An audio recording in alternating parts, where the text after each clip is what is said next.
Hello everyone, আমি এখন রান্না করছি ব্রিগেড মাছের রেসিপি। বাবা আজকে বাজার থেকে ব্রিগেড মাছ নিয়ে এসেছে, তাই আমি এখন রান্না করছি।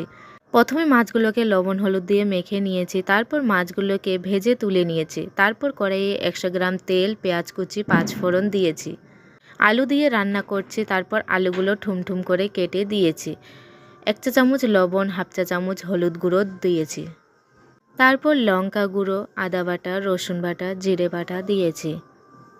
ভালো করে নাড়াচাড়া করে নিয়েছি। দেখো, একটু জল দিয়েছি।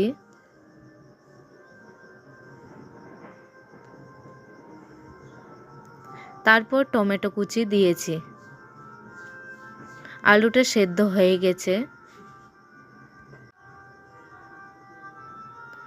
তারপর ঝোলের জন্য জল দিয়েছি, ভাজা মাছগুলো দিয়েছি, ওপর থেকে ধনেপাতা কুচি ছড়িয়ে দিয়েছি আর জিরের গুঁড়ো ছড়িয়ে দিয়েছি।